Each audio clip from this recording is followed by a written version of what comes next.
Depuis plus de 1400 ans, les sagesses de l'islam guident des millions de croyants vers une vie plus équilibrée, plus sereine et plus juste. Aujourd'hui, nous allons explorer ensemble quelques-uns de ces principes intemporels qui peuvent transformer notre quotidien.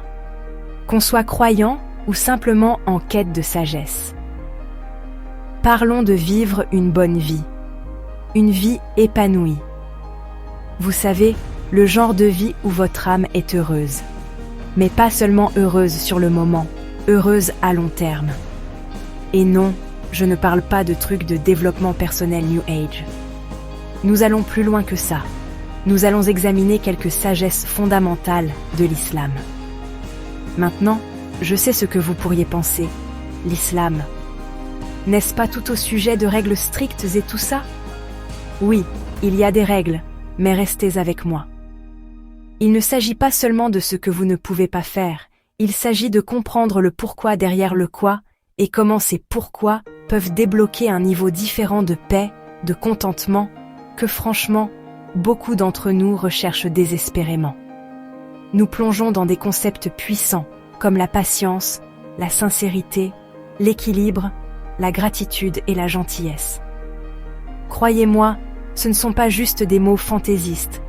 Ce sont des principes qui ont résisté à l'épreuve du temps, des principes qui peuvent vous aider à naviguer dans la folie de la vie, les hauts, les bas et tout ce qui se trouve entre les deux, tout en gardant votre santé mentale intacte. La patience est l'un des enseignements les plus profonds de l'islam. Face aux difficultés, elle devient une force intérieure. Le Coran nous rappelle « Après la difficulté vient la facilité » 94:6.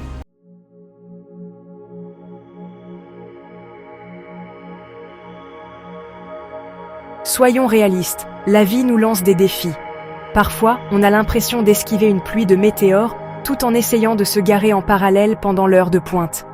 Nous y sommes tous passés. Emploi perdu, cœur brisé, ce shawarma douteux qui vous oblige à faire un arrêt en chemin. C'est dans ces moments difficiles que l'islam nous enseigne le sabre, la patience. Et non, il ne s'agit pas de rester assis passivement en attendant que les choses s'améliorent magiquement. Il s'agit de faire face aux difficultés avec force, avec dignité, avec une profonde confiance que même dans la nuit la plus sombre, l'aube arrive. Le Coran nous rappelle, en vérité, avec chaque difficulté, il y a un soulagement. 94:6. C'est un rappel puissant que aucune difficulté ne dure éternellement. C'est comme ce dicton, cela aussi passera.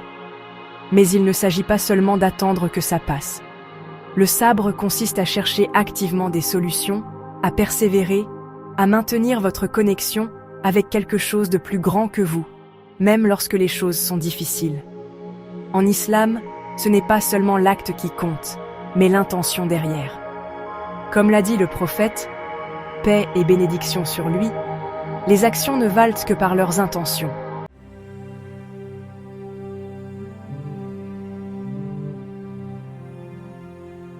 En parlant d'équilibre, parlons du prophète Ayoub, connu sous le nom de Job dans la Bible.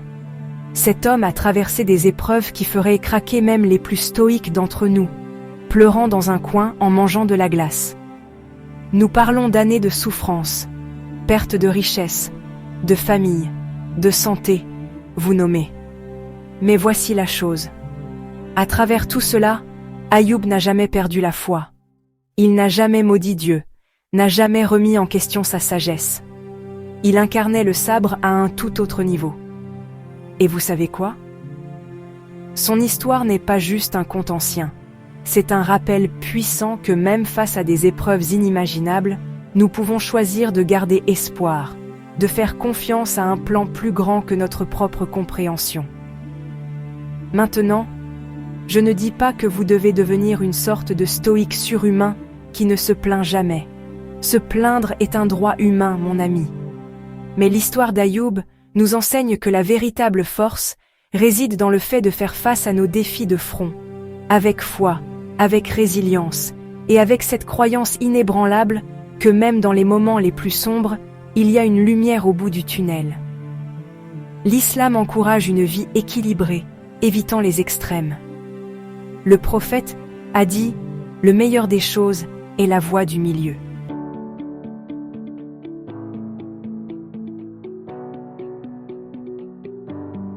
Maintenant, vous vous demandez peut-être « D'accord, mais quel est le but de toute cette souffrance?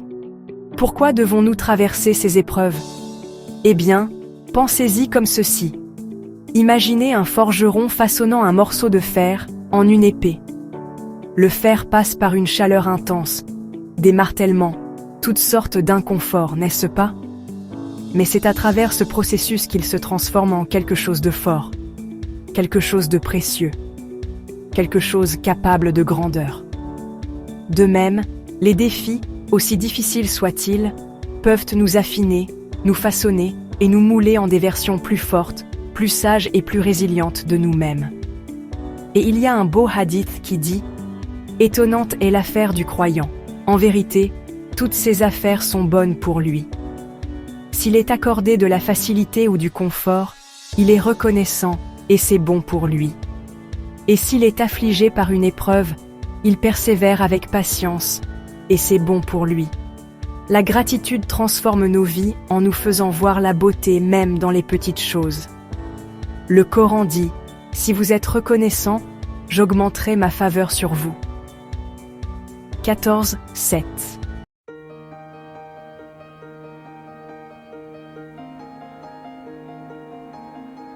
Vous voyez, la patience ne consiste pas à accepter passivement tout ce que la vie vous réserve. Il s'agit de reconnaître que même au milieu des difficultés, il y a une opportunité de croissance, d'apprentissage, de devenir une meilleure version de nous-mêmes. Il s'agit de faire confiance au fait que chaque expérience, qu'elle soit bonne ou mauvaise, sert un but dans notre voyage. Alors, la prochaine fois que vous traversez une période difficile, souvenez-vous de l'exemple du prophète Ayoub. Souvenez-vous du forgeron façonnant le fer. Souvenez-vous que la patience ne consiste pas seulement à endurer la tempête. Il s'agit de comprendre que vous êtes renforcé par elle.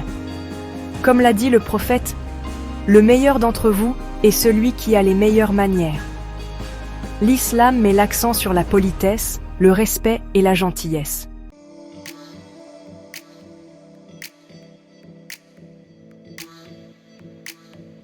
D'accord, parlons des intentions. Nous connaissons tous cet ami qui publie des photos parfaitement organisées de son voyage spontané au marché fermier, n'est-ce pas? Elles ont l'air incroyables, mais on peut pratiquement sentir la soif de like à travers l'écran. Eh bien, en islam, il ne s'agit pas seulement de l'apparence extérieure de nos actions, mais du cœur qui les motive. C'est là que le concept d'ikhlas entre en jeu, la sincérité, faire les choses pour les bonnes raisons, pour quelque chose de plus grand que nous-mêmes. Il s'agit de purifier nos intentions et de faire les choses avec un cœur pur, cherchant le plaisir de Dieu plutôt que la validation des autres. C'est comme ce beau hadith du prophète Muhammad, paix et bénédiction sur lui, qui dit « Les actions ne valent que par leurs intentions, et chacun n'aura que ce qu'il a eu l'intention de faire. » Puissant, n'est-ce pas? C'est un rappel que dans le grand schéma des choses, ce n'est pas seulement l'acte lui-même qui compte, mais le pourquoi derrière lui.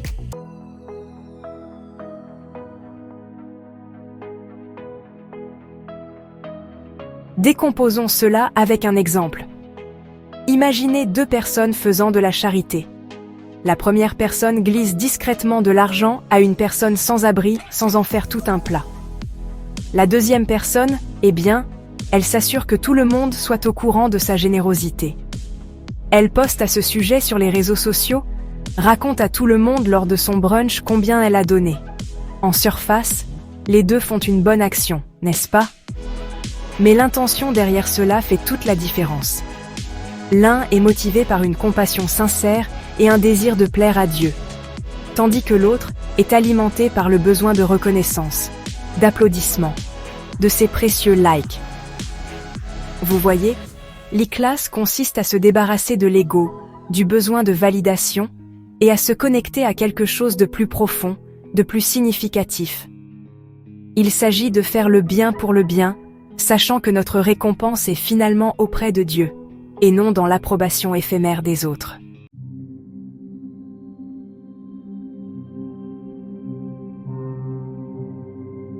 Maintenant, Je sais ce que vous pensez. Hazan, je ne suis pas un saint. Je suis humain. J'aime obtenir des likes sur mes publications. Je comprends, nous le faisons tous. Mais l'idée n'est pas de devenir une sorte de robot sans émotion. Il s'agit d'être conscient de nos intentions, de constamment nous vérifier et nous demander « Pourquoi est-ce que je fais cela ? Quelle est la force motrice derrière mes actions ?» Il s'agit de s'efforcer de purifier nos intentions, de les aligner avec nos valeurs, avec notre foi et avec notre désir de faire un impact positif dans le monde, sans avoir besoin d'une ovation pour cela. Il s'agit de faire les choses avec sincérité, avec authenticité, car c'est là que réside la véritable épanouissement.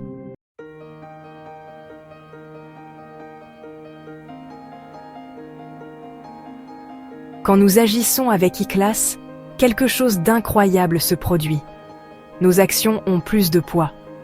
Elles deviennent plus significatives, non seulement pour nous-mêmes, mais aussi pour les personnes autour de nous. Quand nos cœurs sont à la bonne place, cela se voit.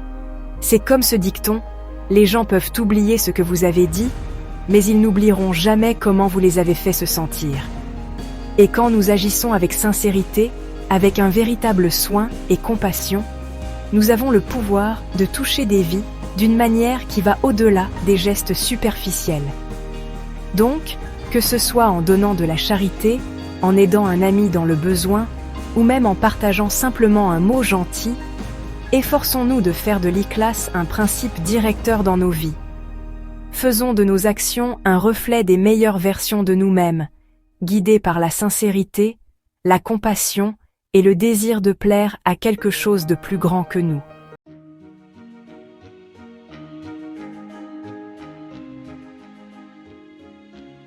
Très bien mes amis, parlons d'équilibre. Vous savez, cette chose que votre amie Sarah prétend avoir trouvée après une retraite de yoga à Bali? Il s'avère que l'islam est au courant de cette histoire d'équilibre depuis des siècles. En islam, il ne s'agit pas de se consacrer entièrement à une chose et de négliger tout le reste. Il s'agit de trouver ce juste milieu, comme choisir entre un cookie double farci et un cracker sec et triste. Vous voulez la bonté, mais vous avez aussi besoin que vos dents restent intactes. C'est là que le wasatiyya entre en jeu. Il s'agit de vivre une vie qui, vous savez, n'est pas complètement déraillée. Pensez-y comme boucle d'or, mais au lieu de porridge, ce sont vos choix de vie. Trop de quelque chose peut être une mauvaise chose, n'est-ce pas? Trop de chocolat, mal de ventre, trop de sommeil, vous manquez la vie.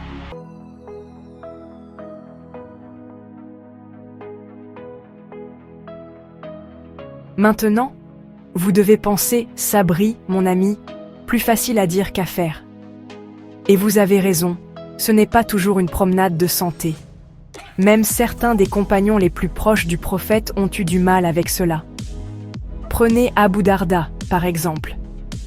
Ce gars, super dévot, super pieux. Il était en gros l'exemple parfait de la dévotion religieuse. Il passait ses nuits à prier, ses journées à jeûner, vous voyez le genre. Noble, non? Eh bien, voici le truc. Abu Darda était tellement pris dans son jeu spirituel qu'il a oublié tout le reste. Sa famille, sa santé, ses pauvres voisins privés de sommeil qui devaient l'écouter chanter toute la nuit. Le prophète, sage comme toujours, a vu ce qui se passait et a dû intervenir. Il a rappelé à Abu Darda que même nos corps ont des droits sur nous. Nos familles ont des droits sur nous. Il s'agit de trouver cet équilibre, cette harmonie. Si vous appréciez cette vidéo, abonnez-vous à Atlas des Sagesses pour ne rien manquer.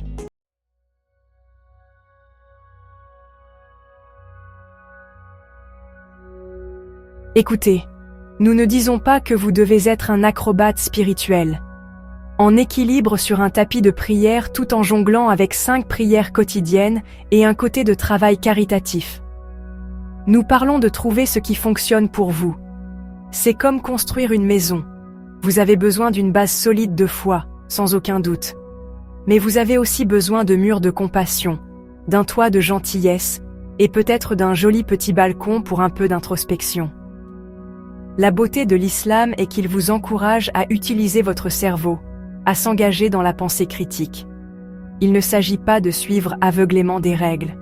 Il s'agit de comprendre l'esprit derrière ces règles et de les appliquer d'une manière qui a du sens pour votre vie.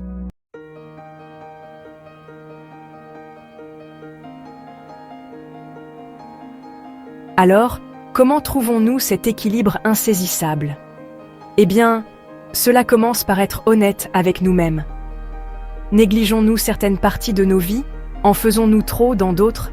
Il s'agit aussi de chercher la connaissance, de comprendre les principes de l'islam et de comprendre comment ils s'intègrent dans notre contexte moderne. Et parfois, cela signifie même demander de l'aide, se tourner vers des mentors, des érudits ou même votre imam de quartier sympathique. Rappelez-vous, trouver l'équilibre est un voyage, pas une destination. Il s'agit de constamment s'efforcer, constamment ajuster et de constamment nous rappeler que la vie est mieux vécue dans la modération. Sauf si nous parlons de biryani. Plus de biryani est toujours une bonne idée.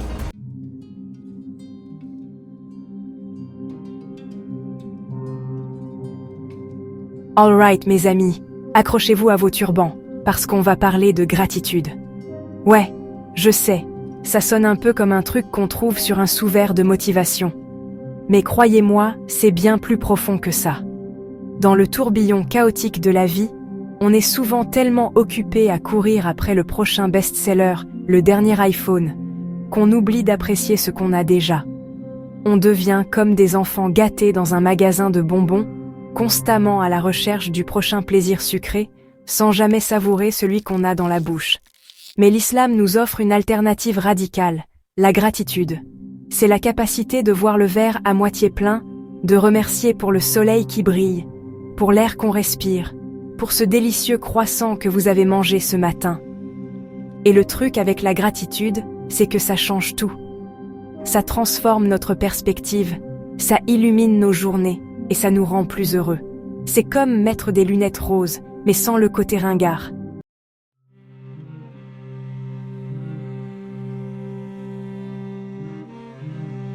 Parce que soyons réalistes, l'insatisfaction est un piège. C'est un cycle sans fin de désirs insatiables. On obtient ce qu'on veut, et bam, on en veut déjà plus. C'est comme essayer de remplir un trou noir avec des cupcakes, ça ne finit jamais. Le Coran, avec sa sagesse intemporelle, nous met en garde contre ça. Il dit « Si vous êtes ingrat, alors mon châtiment sera terrible. » Coran 14, 7. Oh d'accord, Allah, on a compris le message. Mais il ne s'agit pas seulement de punition divine. L'ingratitude nous rend aveugles aux bénédictions de la vie. On passe à côté de la beauté, de la joie, de l'amour qui nous entoure.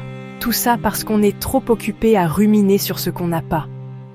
C'est comme avoir un ticket d'or pour Willy Wonka et passer tout son temps à se plaindre que la rivière de chocolat n'est pas assez chocolatée. Sérieusement, qui fait ça?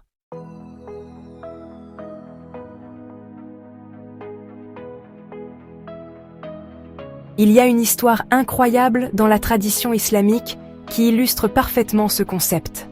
Un homme se plaignait constamment de sa vie. Il trouvait toujours quelque chose à redire, jamais content de son sort. Un jour, il rencontra un sage qui lui dit « Tu veux connaître la vraie valeur de ce que tu as? Alors ferme les yeux pendant une journée. » L'homme, bien que réticent, accepta. Le lendemain, lorsqu'il ouvrit les yeux, il était submergé par la gratitude. Il pouvait voir. Il réalisa alors à quel point il avait pris ce don pour acquis. Cette histoire nous enseigne une leçon puissante. La gratitude naît souvent de la perte, même temporaire. On ne réalise la valeur de ce qu'on a que lorsqu'on est sur le point de le perdre.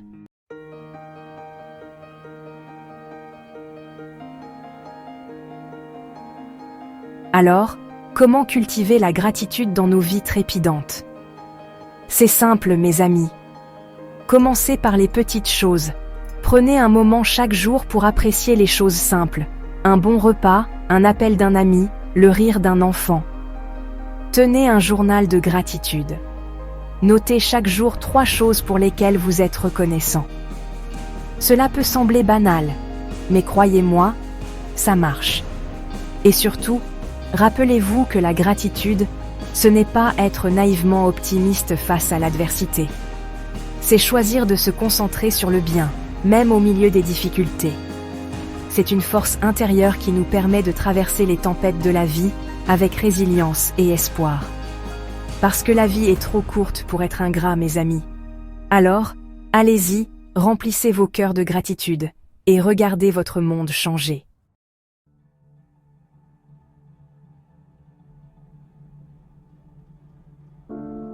On passe maintenant à un autre pilier fondamental de l'islam, le bon comportement ou akhlaq en arabe. Parce que l'islam, mes amis, ce n'est pas juste prier 5 fois par jour et jeûner pendant le ramadan. C'est un mode de vie complet, et ça inclut la façon dont on traite les autres.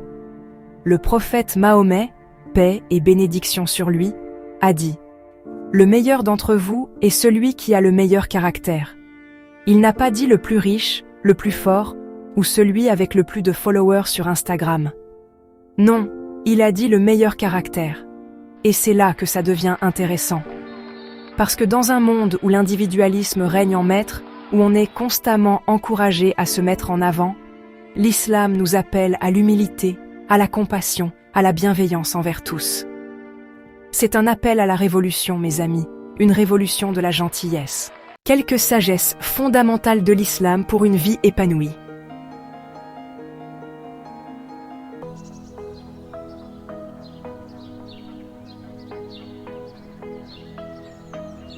Il y a une histoire incroyable dans la tradition islamique qui illustre la puissance du pardon et de la bienveillance.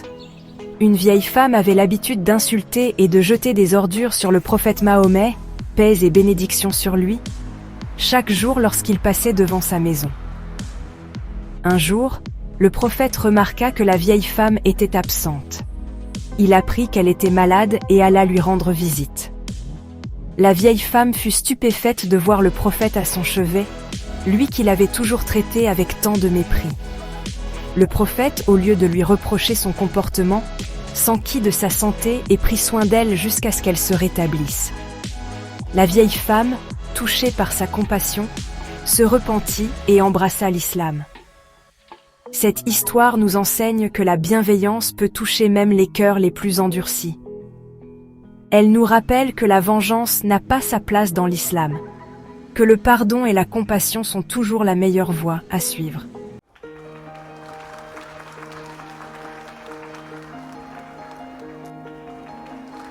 La bienveillance n'est pas réservée aux musulmans, mes amis. C'est un langage universel que tout le monde peut comprendre. C'est un appel à l'humanité, à la compassion, à l'empathie envers tous les êtres vivants. Alors, la prochaine fois que vous verrez quelqu'un en difficulté, tendez-lui la main. Offrez un sourire à un étranger, dites un mot gentil à un ami, pardonnez à quelqu'un qui vous a blessé. Parce que la bienveillance, c'est ça la vraie révolution. C'est ce qui peut changer le monde. Un acte de gentillesse à la fois.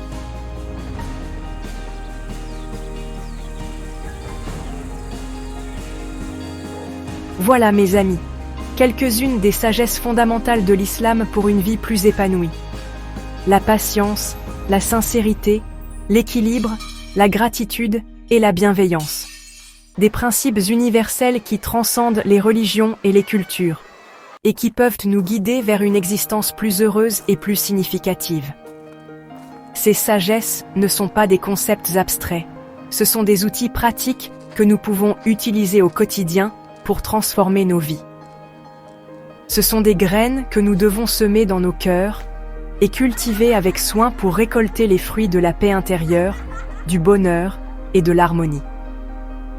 Alors, la question est, quelle sagesse allez-vous choisir d'incarner aujourd'hui? Laquelle de ces sagesses vous inspire le plus?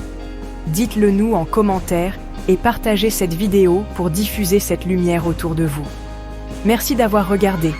Abonnez-vous à Atlas des Sagesses pour plus de sagesse et d'inspiration. Peace.